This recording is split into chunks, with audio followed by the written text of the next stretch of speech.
Mrs fox. यह एक अंग्रेजी कहानी है। इसे लिखा है सारा हॉल ने।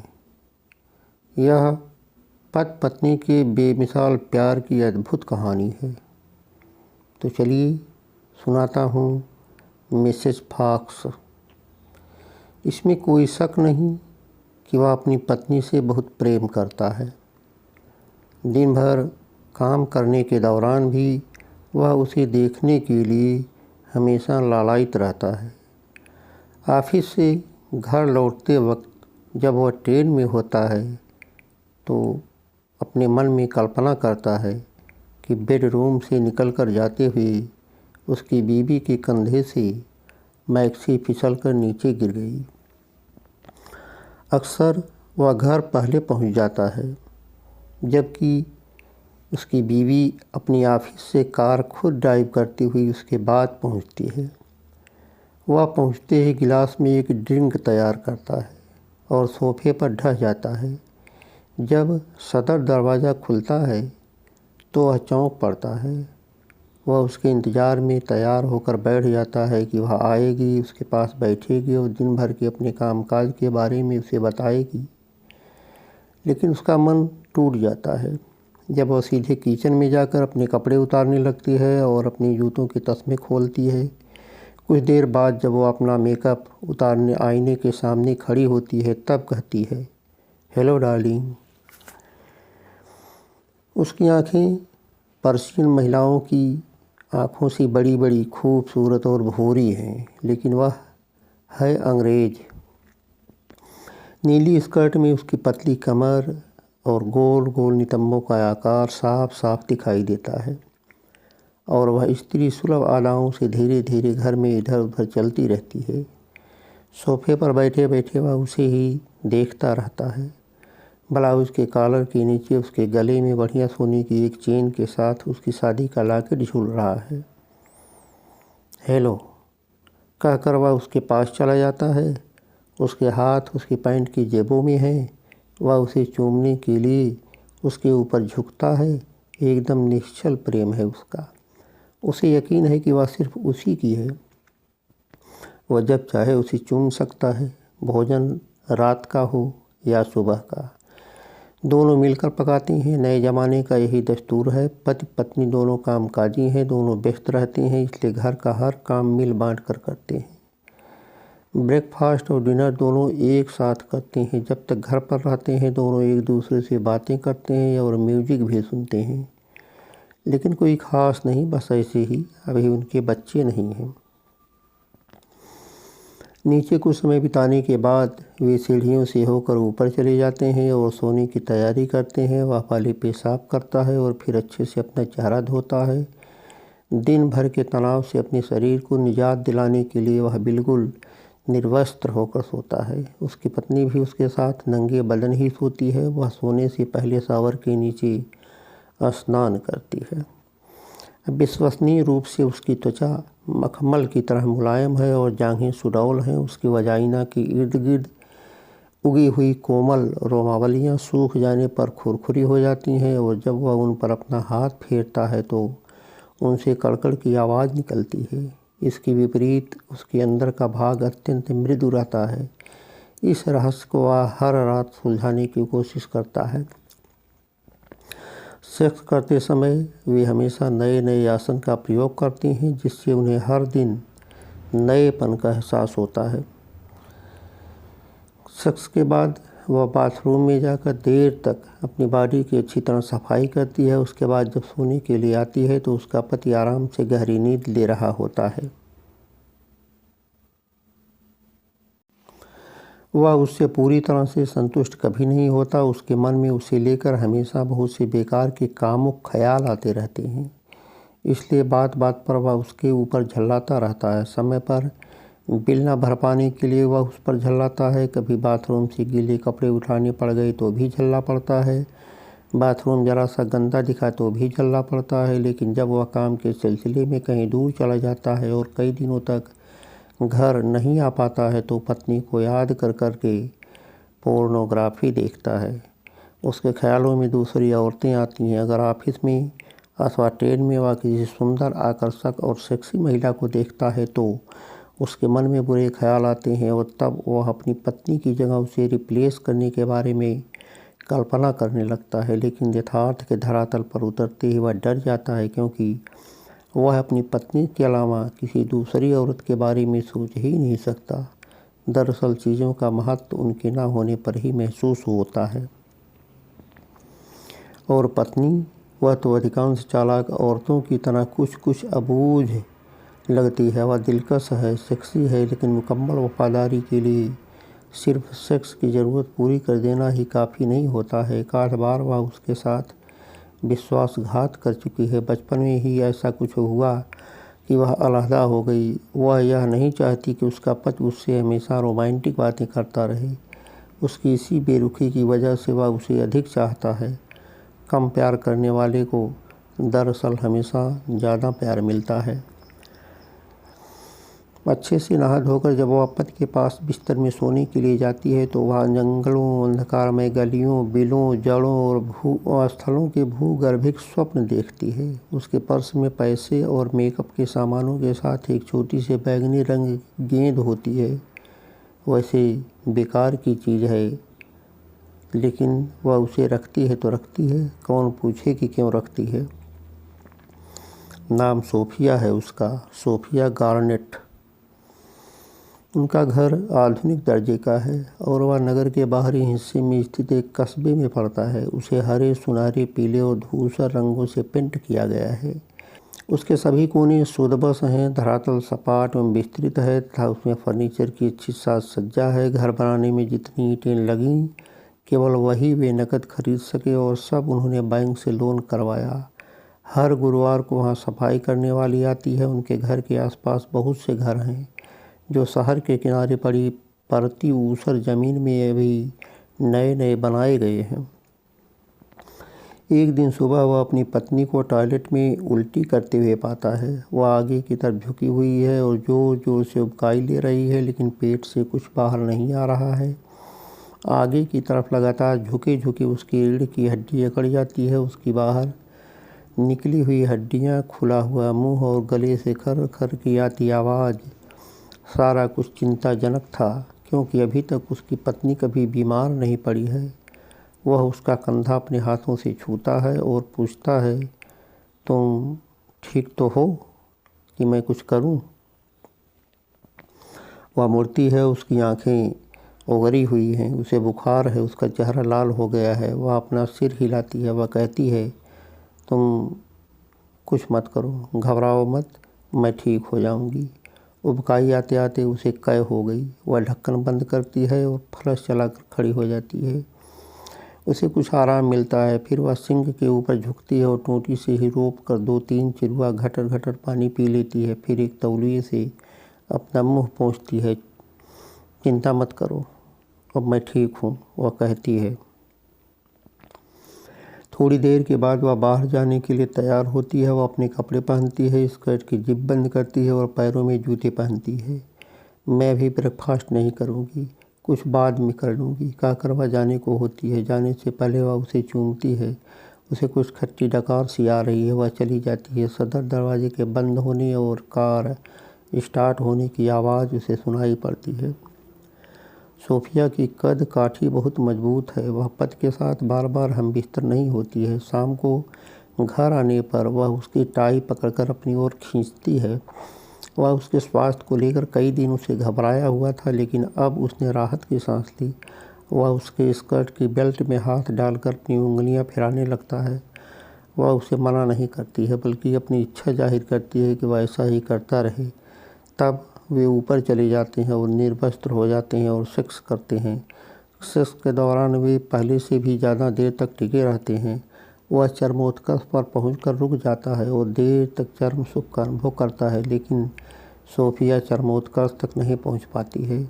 वह और ज़्यादा देर तक सेक्स के लिए लालायित रहती है, लेकिन उसकी संतुष्टि के पहले ही वह स्खलित हो जाता है।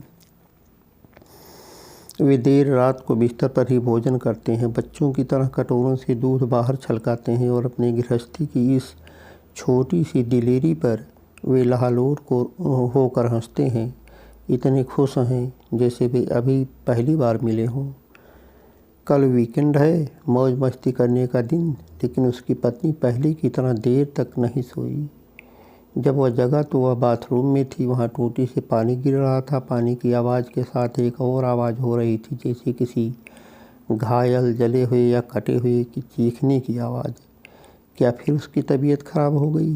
वह सोचता है और जाकर दरवाज़ा खटखटाने लगता है।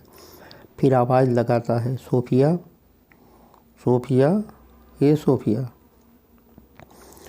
वह कुछ नहीं बोलती है। वह सोचता है कि शायद वह फ्लू की शिकार हो गई है। वह किचन में कॉफ़ी बनाने चला गया, लेकिन उसका मन नहीं लग रहा था, इसलिए जल्दी ही वह फिर उसके पास वापस आ गया। तब तक उसने स्नान करके कपड़े बदल लिए, लेकिन उसके चेहरे पर पहले जैसी रौनक नहीं थी। ऐसा लग रहा था जैसे किसी ने चिकोटी काट ली हो। उसकी आंखों के आसपास काले धब्बे दिखाई दे रहे थे, जिससे सारी रात उसने जाग कर बिताई हो। ओह बाबू, आज क्या करोगी तुम? उसने प्यार से पूछा। अगर तुम्हें कुछ अच्छा फील ना हो रहा हो तो मैं भी रुक जाता हूँ। घर पर दोनों साथ रहेंगे और तुम आराम भी कर लोगी। नहीं नहीं, मैं ठीक हूँ, चलो टहलने चलते हैं, कुछ ताज़ी हवा खाते हैं, वह बोली। उसने फटाफट टोस्ट गर्म किए, लेकिन उसका मन कुछ खाने का नहीं कर रहा था। वह सिर्फ एक दो बार काट कर खा ली, बस। वह निरंतर खिड़की के बाहर देखे जा रही थी। क्या अब हम टहलने के लिए चलें? वह पूछता है। वह हाँ में सिर हिलाती है और तुरंत उठकर खड़ी हो जाती है। पिछले दरवाजे के पास जाकर वह चमड़े के जूते और कोट पहनती है, एक पीला सा स्कर्ट लेती है और बेचैनी की दशा में घर से बाहर निकल जाती है। वे बंद गली से होकर निकलती हैं, जिसके दोनों ओर कॉलोना हाउस बने हुए हैं। सड़क के आखिर में बच्चों के खेलने का मैदान है, जिसमें कहीं कहीं कंक्रीट में गड्ढे और छोटे छोटे टीले हैं। वहाँ बच्चे स्केटिंग करते हैं। यह सुबह तड़के का वक्त है, इसलिए अभी कोई भी वहाँ नहीं है। ठंड काफ़ी बढ़ गई है। ओले पड़ने की सूचना भी दी जा चुकी है। सुबह के कुहासे में जैसे सूरज भी कांप रहा है। वे एक फाटक से बाहर निकलते हुए झाड़ झंखाड़ उगी ज़मीन पर टहलने लगते हैं। वहाँ से 2 मील आगे शहर की तरफ परती पड़ी भूमि के दूसरी ओर कई बुलडोजर सड़क को चौड़ा करने के लिए ज़मीन समतल करने में लगे हुए हैं। पता नहीं क्यों सोफिया धूल भरे रास्ते पर तेज़ी से चलने लगती है। रास्ता काफ़ी उबड़ खाबड़ है। तेज़ कदमों से उसे चलते देखकर उसे यकीन हो आता है कि वह बिल्कुल फिट और तंदुरुस्त है। वह आगे बढ़ाने के लिए अपना कदम उठाती है, किंतु घुटनों को झुकाकर और एड़ियों को उठाकर विचित्र रूप से अपने पंजों पर चलने लगती है। कुछ दूर जाकर वह आगे की ओर झुक जाती है और अजीब तेज़ी से दौड़ने लगती है। वह पूरी ताकत लगाकर दौड़ती जाती है। उसके पैरों से धूल और तिनके उड़ने लगते हैं। हे, अरे हे, कहाँ भागी जा रही हो? वह पीछे से बुलाता है। लगभग 50 मीटर दूर जाकर वह रुकती है और वहीं रास्ते पर ही बैठ जाती है। स्थिरता प्राप्त करने के लिए वह अपने शरीर को सिकोड़ती है। वह दौड़कर उसके पास पहुंचता है और उसे पकड़ लेता है। डार्लिंग, यह सब क्या है? तुम ठीक तो हो? वह अपना सिर घुमा लेती है और मुस्कुरा पड़ती है। उसका चेहरा कुछ कुछ बिगड़ता जा रहा है। ऐसा लगता है कि उसकी हड्डियों को काट कर नया आकार दे दिया गया हो। वह एक बार फिर जंगल की तरफ मुड़ती है। वह अपने हाथों को लटकाए तथा नितंबों को ऊपर उठाए हुए आगे की ओर झुकी है। उसने अपने फीते वाले जूते निकाल दिए हैं और चलती चली जा रही है।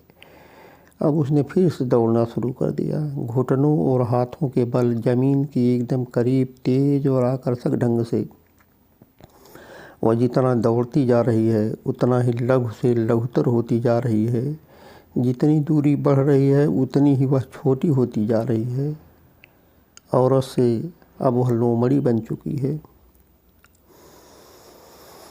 वह रास्ते पर अपनी सामने लोमड़ी को देख रहा है और सोच रहा है कि किसी भी वक्त लोमड़ी से वह फिर औरत बन जाएगी। काफ़ी देर इंतज़ार करने के बाद वह पास की झाड़ियों में पड़ी उसकी कोट उठा लेता है और प्यार से उसे ओढ़ाना चाहता है। वह उसका विरोध भी नहीं करती है। कोट से ढककर वह उसके नीचे हाथ डालकर बड़ी सावधानी से उसे उठा लेता है। एक औसत कद के चौपाई जितना ही उसका हल्का वजन है। कस्तूरी की महक जैसी उसके शरीर से भीनी भीनी खुशबू आ रही है। इस वक्त वहाँ जंगल में घासों की एरिया में कोई भी नहीं टहल रहा है। वैसे जल्दी ही एक वृद्ध दंपत्ति के पीछे पीछे खिंचाता हुआ एक कुत्ता आने वाला है और मौज मस्ती करने के लिए कई बच्चे भी। रास्ते पर वह अपनी लोमड़ी को लिए हुए आगे बढ़ता है। वह शहर के उस बाहरी हिस्से में बसी उस नई कॉलोनी के बीच टहलना चाहता है, लेकिन दरवाजे खुलने और खिड़कियों के पर्दे उठने पर लोमड़ी को लिए अपने आप को देखे जाने के भय से उसका हृदय जोर जोर से धड़कने लगता है। कहीं करीब ही किसी कार का दरवाज़ा बंद किया हुआ जाता सुनाई पड़ता है तो लोमड़ी उसकी बाहों में दुबक जाती है और वह उसे कस लेता है। अपने घर के दरवाजे पर पहुंचकर उसे बाएं बाजू पर लेकर वह चाबियां निकालने के लिए दाहिना हाथ पैंट की जेब में डालकर टटोलता है। चाबियां नीचे गिर जाती हैं। वह उन्हें उठाने के लिए झुकता है, शायद वह उसे छोड़ने जा रहा है। यह सोचकर लोमड़ी छटपटाकर नीचे उतरने लगती है, लेकिन वह उसे अपनी दुखती बाहों से ही थामे हुए पत्थर से चाबियां उठा लेता है, आगे बढ़कर दरवाज़ा खोलता है और अंदर जाकर बंद कर देता है। अचानक से उसे थामे रहने की उसकी सामर्थ्य जवाब दे जाती है। उसकी बाजुएं भर जाती हैं। उसका एहसास करते ही लोमड़ी अपने पिछले पंजों से उसकी कलाई खींचते हुए सरसरा कर नीचे कारपेट पर उतर जाती है। वह पल दो पल जहाँ की तहाँ शांत बैठी रहती है, फिर जरा सा हिलती है और सीधे किचन में चली जाती है, जैसे सब कुछ उसका जाना पहचाना हो। वहाँ मेज़ के बगल में रखी कुर्सी पर बैठ जाती है, जैसे कि इतना घूम लेने के उपरांत और इंसान से जानवर बनने की कोशिश करने के बाद उसे भूख लग चुकी है। अपनी रूपांतरित पत्नी के साथ उसके कुछ घंटे इसी तरह बिल्कुल सामान्य तरीके से बीतते हैं। कोई आश्चर्य नहीं, किसी भ्रम की स्थिति नहीं, बस जरा सा मेल जोल बढ़ाने का अधिक प्रयत्न करते हुए उसके मन में जहाँ आता है वहाँ घर में जाती है, इस ऊहापोह में कि कहीं वह गायब ना हो जाए और इस यकीन के साथ कि अभी वह पूरी तरह अपने होशो हवास में है। उसका पति उसके पीछे पीछे लगा रहता है। जब सांझ ढलती है तो वह खाने बैठता है, लेकिन उससे खाया नहीं जाता। उसे उठाकर बिस्तर पर ले जाता है। वह करवट बदलती है और सो जाती है। धीरे से वह भी उसके बगल में सो जाता है। वह उसके पेट के सबसे सुर्ख हिस्से पर अपना हाथ रखता है। वहाँ मखमली कोमलता है, क्योंकि वहीं रोओं से ढके पिंड जैसे उसके छोटे छोटे निप्पल्स हैं। संडे और फिर मंडे को वह अपने और सोफिया के ऑफिस के कॉल्स रिसीव नहीं करता है। कैजुअल लीव लेकर वह घर बैठ जाता है। घर में दूध खत्म है। वह काली चाय बनाकर पी लेता है। वह ठंडे सूप के साथ बासी ब्रेड खा लेता है। उसकी प्यारी खूबसूरत पत्नी उसके साथ घर में ही एक अन्य प्राणी के रूप में है, किंतु उसका अकेलापन बढ़ता जा रहा है। वह उसे घर से नहीं निकालना चाहता है, क्योंकि ऐसा करना उसे क्रूरता लगती है। यद्यपि वह लगातार बाहर जाने वाले रास्तों को ही टकटकी बांधे निहारती रहती है। अगर यह सब ऐसे ही चलता रहा तो वह उसे किसी मवेशी डॉक्टर के पास लेकर जाएगा और उसके गर्भ निरोध का कोई उपाय करेगा, ताकि अगर वह बाहर निकल भी जाए तो कोई नर उसे गर्भवती ना कर सके। सदर दरवाजे के खुलने की आवाज़ ने उसे चौंका दिया। गुरुवार का दिन है और 9 बज चुके हैं। सफाई करने वाली औरत एस्मी आ गई। वह जल्दी से कपड़े पहनकर भागता हुआ नीचे जाता है। वह एस्मी को हाल में ही रोक लेता है ताकि वह भीतर प्रवेश ना कर सके। उसका झोला फर्श पर गिर जाता है। नहीं नहीं, अंदर मत आओ, यहीं से वापस चली जाओ, तुम्हारा कोई काम नहीं है यहाँ। यह कहकर वह उसके कंधे पर एक लपड़ लगाता है। वह उसे बड़ी निर्दयता से पीछे दरवाजे की ओर धकेलने लगता है। वह उसके इस प्रकार के व्यवहार से हैरान है। वह जब भी सफाई करने आई उससे कभी उसका मालिक तो मिला ही नहीं। बस टेबल पर पैसा या कोई पत्र रखा रहता था। कभी कभी उसकी औरत फ़ोन पर भले कुछ हिदायत दे देती थी, वह तो उसे कायदे से पहचानती भी नहीं। इसलिए एक बारगी तो उसके मन में आया कि वह कोई चोर है जो उसके मालिक के घर में घुस आया है।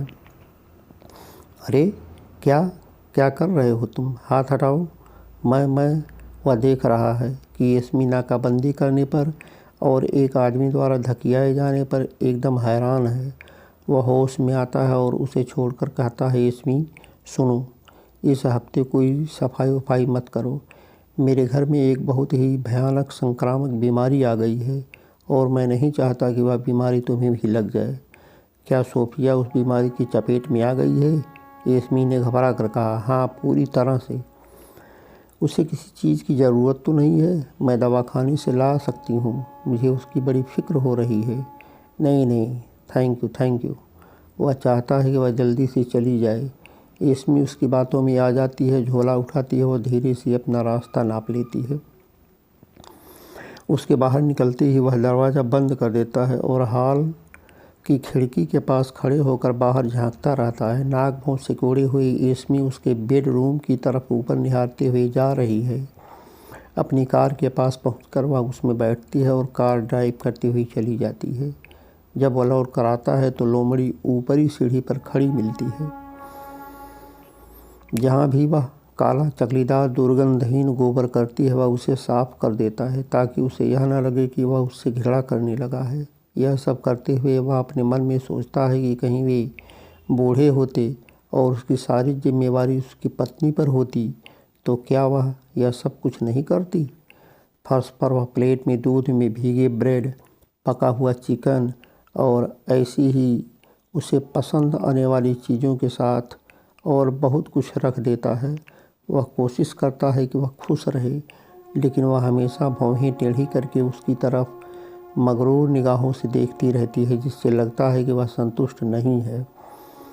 उसे क्या चाहिए वह समझ नहीं पाता, इसलिए उसकी इच्छा अधूरी रह जाती है। उसकी आंखें हमेशा बगीचे में चहचहाती हुई चिड़ियों पर लगी रहती हैं। शायद वह उनका शिकार करना चाहती है। अपमान की परवाह न करते हुए वह एक दिन कुत्तों के भोजन का डिब्बा खरीदकर घर लाता है और एक चाइना प्लेट में उसके लिए परोसता है। वह खाने से इनकार कर देती है। कुछ देर बाद वह देखता है कि वह अपने होंठ चाटती हुई किचन की ओर जा रही है। फिर उसे संगमरमर के फर्श पर लार का गाढ़ा निशान दिखाई देता है। इससे लगता है कि उसने कुछ खाया है, शायद कोई छिपकली। वह उससे कुछ कह नहीं पाता है, वह उसकी बात नहीं समझती है। एक ही कमरे में वह ज़्यादा दिनों तक कैद नहीं रह सकती। वह चक्कर काटती रहती है और पिछले दरवाजे पर जाकर नथुने सिकोड़ कर सूंघती रहती है। वह बाहर की हवा लेने के लिए बेचैन है, हमेशा गुर्राती रहती है। वह उसे बाहर जाने नहीं दे सकता, क्योंकि बाहर उसके साथ क्या होगा उसे अच्छी तरह पता है।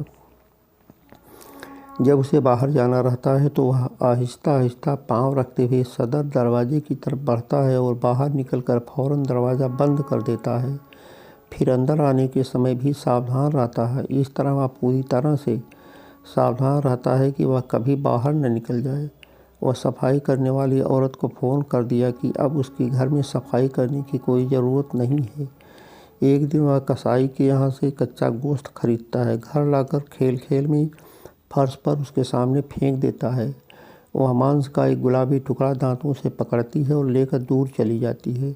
वह निश्चय ही भूखी है। मूर्ख हो तुम, वह अपने आप को धिक्कारता है और दूसरे दिन वह पेट मार्केट से एक जिंदा कबूतर खरीद कर घर लाता है। उसके पंख बांधकर वह फर्श पर छोड़ देता है।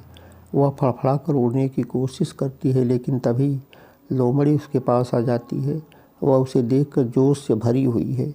देखते ही देखते वह पीछे हटकर ऊपर उछलती है और फिर पूरी ताकत व फुर्ती से झपट्टा मारते हुए उसे दबोच लेती है और उसकी रंग बिरंगी धब्बेदार गर्दन काट खाती है।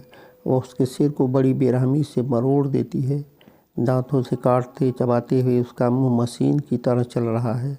वह कबूतर का लैवेंडर कलर का सीना चीर डालती है। उसके अंदर काफ़ी माल भरा हुआ है। आदमी से वह सब देखा नहीं जाता है। वह वहाँ से हटकर दूसरी तरफ चला जाता है। उसका मन खराब हो गया है। वह गुस्से में है और उसे शर्म आ रही है। वह सोचता है कि काश वह उसकी बीवी होने से पहले लोमड़ी ही हुई होती। उसके मन में आता है कि बहुत दिनों तक उसे छिपाकर नहीं रखा जा सकता, क्योंकि पूरे घर में उसका सबूत हर जगह मौजूद है। दरवाज़ों के पल्लों पर हमेशा एक खास गंध मौजूद रहती है। कारपेट पर जगह जगह निशान और रोए पड़े रहते हैं। वह कभी कभी उसके साथ अप्राकृतिक यौन संबंध बनाना चाहता है, लेकिन वह भी मुमकिन नहीं हो पाता है। आखिरकार वह उसे छोड़ देने का दृढ़ लेता है और किचन के बगल वाले कमरे का दरवाज़ा रात में पूरा खुला छोड़ देता है और घर के बाहर खुद दीवार की तरफ पीट करके बैठ जाता है। बहुत ज़्यादा वक्त नहीं बीतता है कि कंधे सहित अपना सिर दरवाजे से बाहर निकालकर वह झांकने लगती है। कुछ देर वहीं रुकती है और एक पंजा ऊपर उठाकर जबड़ा खोलकर जीभ बाहर निकालती है और जम्हाई लेती है। अपनी जगह बैठे बैठे ही वह अपने मन में सोचता है कि यह सही नहीं है। वह उसे छोड़ना नहीं चाहता है, लेकिन उसके प्रतिदिन की पीड़ादायक परिस्थिति को अब वह और बर्दाश्त भी नहीं कर सकता है। वह अपने मन को अनेक तरह से समझाता है कि अब वह सोफिया नहीं है। वह थोड़ी देर रुककर बड़ी तेज़ी से बाहर निकलती है और बेर के पेड़ों के मध्य से होकर लाल रेखा खींचती हुई सी चारदीवारी पर चढ़ जाती है। पीछे उसकी पूंछ के सफ़ेद बाल चमकते हुए दिखाई पड़ते हैं। जाड़ा बढ़ जाता है और बर्फबारी शुरू हो जाती है, जिसमें अक्खा इंग्लैंड बूढ़ा और शांतप्रिय बन जाता है, लेकिन वह लौट कर नहीं आती है। उसे चिंता लगी रहती है कि बाहर ठंड में क्या होगा उसका। रात में कुछ दूर चीखें सुनाई पड़ती हैं, जैसे किसी औरत को किसी ने दबोच लिया है। वह चीखें कहीं उसी की तो नहीं, पता करने के लिए वह बगीचे में जाता है, लेकिन उसका प्रयास बेकार रहता है। पत्नी के बारे में पड़ोसियों के पूछने पर वह बड़े सरल शब्दों में बस इतना कहता है कि हमने डिवोर्स ले लिया है। वे भी आगे कोई सवाल नहीं करते हैं। उसकी ऑफिस से उसके टर्मिनेशन की नोटिस आ जाती है।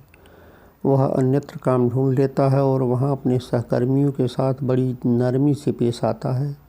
वह हमेशा उदास रहता है। जो लोग उसे जानते हैं और जो लोग उसकी बीवी से मिल चुके हैं, वे बहुत आसानी से समझ सकते हैं कि उसकी ज़िंदगी का प्रकाश पुंज बुझ गया है। आखिरकार वह हस्तमैथुन करके उसे भुलाना चाहता है। वह दूसरी औरतों की कल्पना करता है, मन में उनकी तरह तरह की इमेज बनाता है और इसी सिलसिले में अश्लील विचार भी उसके मन के अंदर आते हैं, लेकिन शांति उसे कहीं भी नहीं मिलती। वह रोने लगता है। एक हफ्ते बाद क्रिसमस के करीब वह फिर उसी प्रतिगुसर ज़मीन की ओर टहलने जाता है। महीनों से वह उस ऊबड़ खाबड़ नित्य रूप बदलती हुई जगह की तरफ जाने से घबरा रहा था। वह सुबह उजाला होते ही निकल पड़ता है। अभी रास्ता एकदम खाली है। सूरज बहुत नीचे कहीं पेड़ों की डालियों के बीच से हल्का प्रकाश फैला रहा है। वह शून्य में ताकता है और इस जानी पहचानी देहाती एरिया को, इसके घरों और सड़कों के शोर को दबाती बुलडोजरों की आवाज़ों के साथ शिद्दत से महसूस करता है। परती पड़ी ऊसर भूमि अत्यधिक उर्वर हो गई है, क्योंकि समूची एरिया ही अब जीवंतता से गुलजार है। संघनन की क्रिया के चलते उसके मुंह से भाप निकल रही है। वसंत ऋतु अभी शुरू ही हुई थी कि एक दिन लोमड़ी उसके सामने प्रकट हो जाती है। उसके चारों ओर फूलों से बीरी जैसी खुशबू आ रही है, जो बता रही है कि सृष्टि अब सक्रिय हो चुकी है। जब वह ऊपर देखता है तो लोमड़ी को 20 फीट आगे घास के टीले पर बैठा पाता है। अपनी पूंछ और रंगत से वह एक धूमकेतु सी लगती है और उसके सामने आती है और फिर कुछ ऊंची छलांगें लगाती हुई वह जंगल की छोटी छोटी झाड़ियों में चली जाती है। वह सोचता है कि जंगल के नियम कानून उसे जंगली बना चुके हैं। वह जैसे डर गई और भागने लगती है। कुछ आगे जाकर रुकती है और मुड़कर देखती है। फिर कुछ दूर तक धीरे धीरे चलती है और फिर एक बार पीछे देखती है। क्या वह उसे बुला रही है? क्या उसे उसके पीछे जाना चाहिए? वह सोचता है और उसके पीछे पीछे चल पड़ता है। आगे कुछ फूल पत्तीदार पौधे उगे हुए हैं। उन्हीं पौधों के बीच वह कहीं चली जाती है और वह उसे देख नहीं पाता है, लेकिन वह उतना साफ साफ जानता है कि वह उसी की ओर गई है। चट्टानों से होकर वह आड़े तिरछे चलती चली जाती है। वह सोचती है कि वह उसके पीछे पीछे आ रहा है, किंतु उसके लिए तो कदम आगे बढ़ाना भी मुश्किल है, लेकिन वह चलने की भरपूर कोशिश करता रहता है। वह उससे दूरी बनाकर रखता है ताकि उसे यह ना लगे कि वह उसे स्पर्श करने, पकड़ने या उसका खात्मा करने की नीयत से आ रहा है। एक पेड़ के तने के नीचे गड्ढा है और चट्टान और ज़मीन के बीच एक कटान है। वही उसकी माद है। वह झाड़ झंखाड़ की मदद से एक गोल घेरा बनाती है और अपनी भड़कीली पूंछ को अपने पास मोड़ते हुए प्रवेश द्वार के बगल में बैठ जाती है। उसका पेट गुलाबी और फूला हुआ है। उसे जितना याद है उससे यह अधिक दुबली हो गई है। उसके पैर हिरण के पैर की तरह लंबे और तंग हैं। वह अपना सिर हिलाती है जैसे उसे बोलने के लिए कह रही हो, लेकिन वह तो ऐसा कुछ भी नहीं सोच रहा है। उसके दिमाग में सिर्फ एक धुंधली याद के सिवाय पहले का कुछ भी नहीं बचा है। वह अपने पतले जबड़े से चींची की ऐसी आवाज़ निकाल रही है जैसे दबे गले से कोई कुत्ता भौंक रहा हो। वह बार बार दोहराती है, लेकिन वह जान नहीं पाता है कि वह क्या कहना चाहती है। जब तक वे साथ रहे वह नाखुशी जाहिर करने के सिवाय कभी कुछ नहीं बोली। तभी अंधेरी गुफा से उसका एक भूरे रंग का बच्चा ढुंढुलाता हुआ निकलकर बाहर आ जाता है। गुफा के रास्ते पर उसके पैर ठीक से स्थिर नहीं हो पा रहे हैं। उसकी आंखें अभी ठीक से खुली भी नहीं हैं। चारकोल के समान उसका लोमड़ी जैसा चेहरा है। पहले को धकियाते हुए एक और बच्चा आता है, फिर एक और। कुल 4 बच्चे हैं उसके। वे सब लड़खड़ाते ढुमलाते हुए माँ की ओर जाते हैं। उसके पेट पर अँटने के लिए वे एक दूसरे के ऊपर चढ़ते हुए जगह बनाते हैं। उन्हें दूध पिलाते समय वह आंखें मुलबुलाती है और आदमी की तरफ देखती रहती है। उसके अंदर एक मीठा मीठा दर्द उभरता है। उसके मन में आता है कि वे सब उसके बच्चे हैं या होने चाहिए। वह धीरे से उसके पास बैठ जाता है। इससे लोमड़ी को धक्का पहुंचता है, लेकिन वह धीरज नहीं खोती है। बिना पूरा दूध पिलाए वह बच्चों को दूर हटा देती है। वे आपस में नाक रगड़ने लगते हैं। वे पिछले पंजों पर खड़े होकर बड़े असहाय ढंग से एक दूसरे के मुंह पर लगे दूध चाटते हैं। उसके मन में एक बहुत प्रेरणादायक भाव जागता है। उसमें व्यापक रूप से पितृत्व के भाव जागृत होते हैं। उसे कर्तव्य बोध होता है। वह चुपचाप मन ही मन कसम खाता है कि वह इस भूभाग की जी जान से सुरक्षा करेगा। अगर कभी इस भूमि के हिस्से को समतल करने के लिए बुलडोजर आज चलेंगे तो वह इसे बचाने के लिए अपनी जान दे देगा। बच्चे कुछ समय तक ज़मीन के ऊपर ही रहते हैं। उसकी देखरेख में वे योजनाबद्ध तरीके से चुपचाप खेलते रहते हैं। वह बहुत सजगता से उन्हें देख रही है। उनके बाल धूल से सनकर गंदे हो गए हैं। वह उन्हें साफ कर देगी। एक एक करके वह अपने जबड़ों में उनकी गर्दन पकड़कर माद के मुंह में रखती है और फिर उन्हें अंदर ढकेलकर खुद भी बिना किसी हिचकिचाहट के अंदर चली जाती है। जब वह अपनी माद के अंदर चली गई तो वह भी वहाँ से चल पड़ता है। वह उस जगह के बारे में सोचता है। वह जगह बस्ती से बहुत दूर नहीं है। छुट्टा कुत्ते उनकी गंध सूंघ ही लेंगे, लेकिन वह जगह ब्रेकन की झाड़ियों के पीछे होने से दिखाई नहीं देती है। यह बात लोमड़ी जानती ही होगी। यह सोचकर वह बड़ी शान से घर की तरफ आगे बढ़ता है। उसके चेहरे पर अस्थायी ही सही लेकिन एक गर्व का भाव झलकने लगता है। वैसे उन बच्चों का पालन पोषण करना उसके बस की बात नहीं है। वह प्रतिदिन उधर जाता भी नहीं है, किंतु हफ्ते में एक दिन सुबह के वक्त जंगल की ओर एक झटका जरूर मारता है। बड़े अदब से वह वहाँ पहुँचता है और दूर ही से किसी अजनबी की तरह देखता है।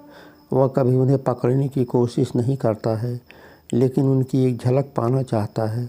वह एक ओक के ठोंठ के पीछे एक खलपट स्थान में खड़ा रहता है। अगर बच्चे उसे देख भी लेते हैं तो इंगित नहीं करते। 1-2 मरतबा देखने के बाद फिर वे उसकी ओर ध्यान ही नहीं देते। शायद उनकी माँ ने उसे वहाँ रहने की इजाज़त दे दी है। इतना उसके लिए बहुत है। उनके करीब जाने की मनाही तो उसे दुख देने वाली है, लेकिन उन्हें देखना, खासकर बढ़ते हुए देखना, उसे सचमुच बहुत सुख देने वाला है। वे जल्दी जल्दी बढ़ भी रहे हैं। उनके चेहरे का कालापन उनकी नाक के दोनों ओर उतरा हुआ है। नारंगी कलर के उनके रोए चमकने शुरू हो गए हैं। उनके कान औसत से ज़्यादा बढ़े हुए हैं। वे फुर्तीले हैं, हास्यास्पद ढंग से उद्दंड हैं और अपने ही बस में नहीं रहते हैं। उन्हें देखकर पूरे माह के दौरान वह पहली बार हंसता है। खेल खेल में वे असभ्य बन जाते हैं और एक दूसरे के ऊपर ढाने लगते हैं और काटने नोचने लगते हैं। किसी छोटे शिकार पर ध्यान केंद्रित करते करते वे फोकस करना सीख गए हैं। वे शिकार के पीछे पीछे लुक छिप कर चलते हैं, मौका पाते ही उन पर टूट पड़ते हैं और पकड़कर जब चबा डालते हैं। माँ तो उनसे आज ही जाकर कहीं घास पर लेटी रहती है। वह कभी कभी उनके लिए ताजे मरे जानवर लाती है, जिसके लिए वे आपस में बहुत खींचातानी करते हैं। बोंडी हिला हिला कर उसकी खाल को दांतों से पकड़कर खींचते हैं। वे चारों मिलकर उसके 2/3 के बराबर हो गए हैं, तो भी वह उन्हें अपना दूध पिलाती रहती है। वह देखता है कि वे सब मिलकर उसे पूरा चूस डालते हैं। उनके लिए भोजन जुटाना अब कठिन हो गया है।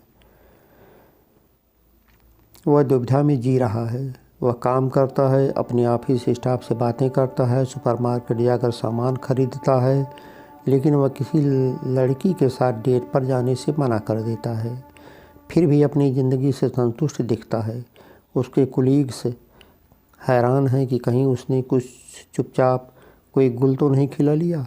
इसमें फिर से अपना काम करने लगती है और हमेशा दुखी रहती है कि सोफिया गार्नेट अपने पद को छोड़कर चली गई। वह सोचती है कि ऐसा करने के लिए वह बहुत मजबूर हुई होगी, लेकिन आज तक उसे किसी दूसरी औरत का निशान तक घर में नहीं मिला है। न तो कोई अंडरगारमेंट, ना ही कोई ज्वेलरी। टूटा हुआ एक बाल तक सिंक में नहीं मिलता है। हत्या पर मन उसका यकीन करता नहीं है। वह प्रत्युषर ज़मीन की ओर टहलने जाता रहता है। वह उसकी माद के आसपास के भूभाग की बराबर निगरानी करता है। बच्चे बड़े और बलवान हो रहे हैं। वह उन्हें लेकर चिंतित रहता है। उनके इर्द गिर्द तमाम खतरे जो मौजूद हैं, वे बड़े होकर कैसे होंगे, वह इसका अंदाज़ा लगा सकता है। जब माँ किसी शिकार की घात में बैठती है तो बच्चे उसके पीछे से घात लगाना शुरू कर देते हैं और वह अपना शिकार उनके खेल तमाशे के लिए छोड़ देती है। उसने अभी सोफिया को पाने की उम्मीद छोड़ी नहीं है। वह अपने मन में सोचता है कि एक दिन उलझे हुए बालों के साथ नंग धड़ंग वह बगीचे से होकर आएगी और कहेगी कि मैंने जंगल का स्वप्न देखा है। रात को वह बेड पर बीच में नहीं बल्कि आधे भाग में एक तरफ सोता है। सोफिया से वह बहुत प्यार करता था। वह रात के वक्त बड़ी शिद्दत से याद आती है उसे। साथ रहने से ज़्यादा उसका बिछुड़ना याद आता है। उसका शावर में नहाकर नंगे बदन और गीले बालों के साथ कमरे में जाना उसे याद आता है तो वह तड़प उठता है और तभी अपनी पूरी अकड़ और शान के साथ लोमड़ी याद आ जाती है उसे। उसी की वजह से उसका दिमागी संतुलन गड़बड़ा गया है और उसकी गैर मौजूदगी उसके मन में डर पैदा करती है। उसकी कमी खलती है। सीने के अग्रभाग में पथरीली ज़मीन से खरोंच की परवाह न करते हुए जंगल झाड़ियों में उसका दौड़ना और फिर कहीं सुनसान इलाके में गायब हो जाना और भी खलता है। ऐसी पत्नी जिसके साथ अब उसका कोई संबंध नहीं है, फिर भी क्या उसके बिना जीने का कोई मतलब रह गया है?